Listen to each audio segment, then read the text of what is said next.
የቤት ሰራተኛም ሰው ናት። ማጣት ነው ከሰው በታች ያደረጋት። ዛሬያችን ባያምርም የቱንም ቢመርም ከመኖር ብዙ አለ ካለ መኖር ምንም። ጽናት እንደኔ ምንነውን በቃ ምስጥ ብሎ ሀዘኗን የሆነ ሁኔታዋን ሲያይ የምታሳዝነው እና ይህ ነገር እውነተኛ ታሪክ ነው ወይም የሚመጣብን የሚያጋጥመን ነው ብለን የምናስብ እንደኔ የምታሳዝነው ማን ነው? እስኪ ሁላችሁም እኔ የጽናት ሀሳብና ስሜት ጉዴት ተሰምቶኛል በሉኝ። ሀሳባችሁን በኮሜንት እኔ በሉኝ እስኪ ልክ እንደኔ ስሜቷ ገብቷቸውና የምታሳዝናቸው ጽናት። በመጀመሪያ አሰላሙ አለይኩም ወራህመቱላሂ ወበረካቱ። ወድና የተከበራችሁ ወደ ነፍሳ ዩቲዩብ ቤተሰቦች እንዴት ናችሁ? ሰላም ናችሁ ወይ? ከኔ ጋር አልሐምዱሊላህ። እንዲሁም ክርስቲያን እህት ወንድሞቼ ሰላም ብያለሁ። በያለንበት የዓለም ዳርቻ ሰላማችን ብዝዝት ይበል፣ ተረፍረፍ ይበልልኝ።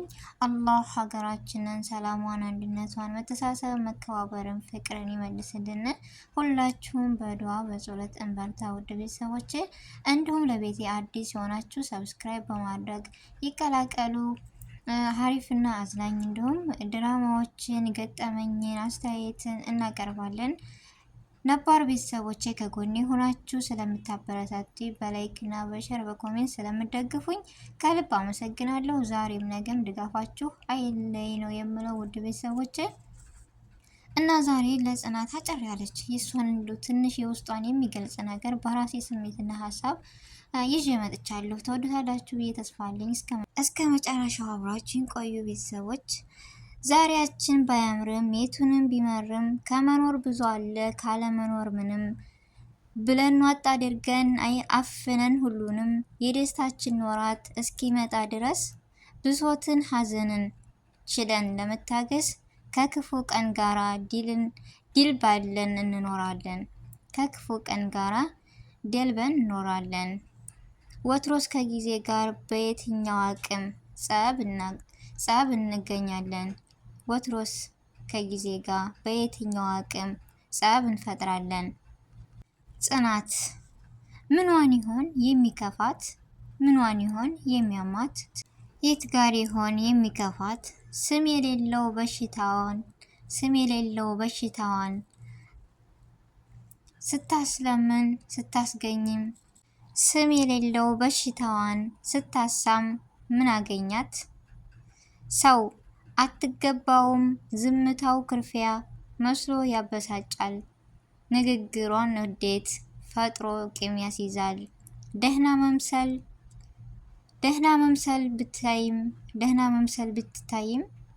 ደህና መስላ ብትታይም ሳቋን እንጂ ያሳቋትን አታቀውም። አመል ሆኖ ሳቅን ወዶ ዳዲ አመል ሆኖ ሳቅን መውደዲ መስፈርት ሆኖ ፊት መፈገግ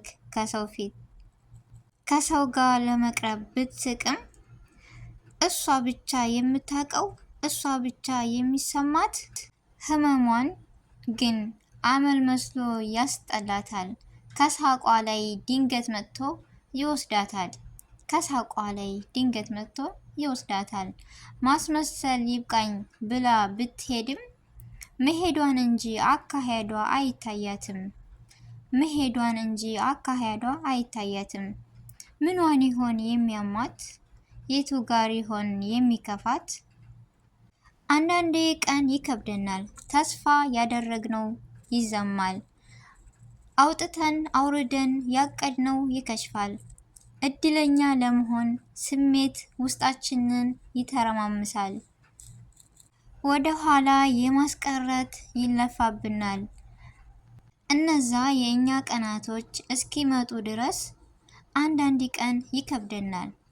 እነዛ የተመኘናቸው ቀን ያለምናቸው ቀን እስከሚመጡ ድረስ ይከብደናል።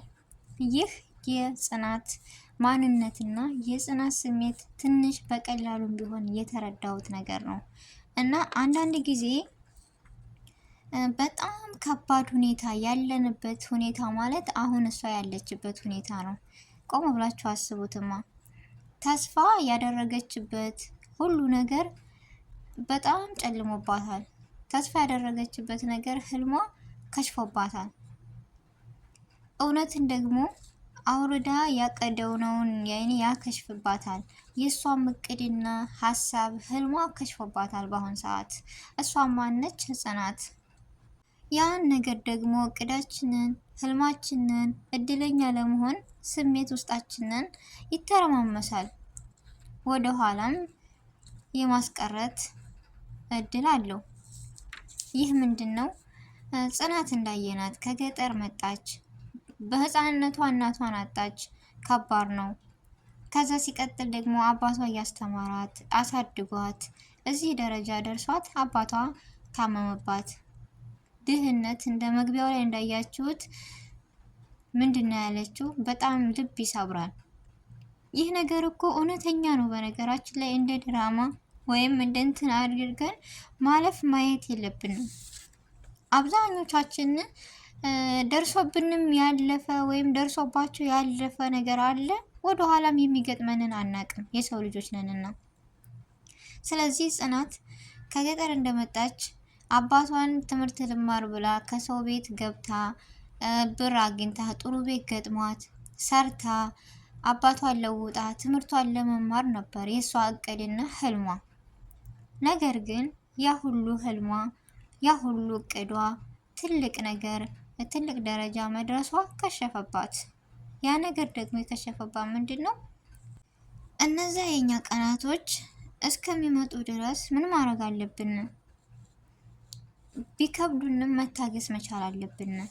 ስለዚህ ጽናት በዚህ መልኩ ነው ማየት በጣም እጅጉን ይከብዳል።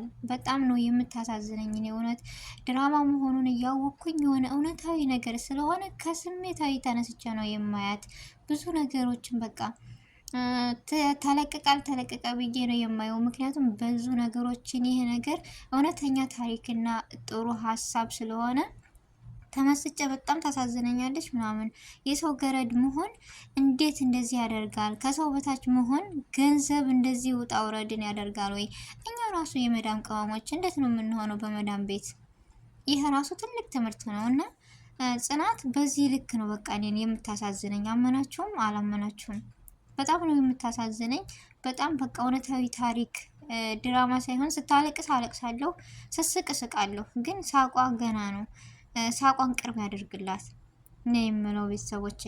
እና ጽናት እሷ ብቻ የምታውቀው እሷ ብቻ ህመሟ ግን አመል መስሎ ያሳጣታል። ከሳቋ ላይ ድንገት መጥቶ ይወስዳታል። መስመርቱ ይቀበኝ ብላ ትሄድም መሄድ እንጂ አካሄዷ የት እንደሆነ አታውቅም። የጽናት የዛሬው ይህን ይመስል ነበር። በቀጣይ እስከምንገናኝ ደህና ሁኑ ቤተሰብ።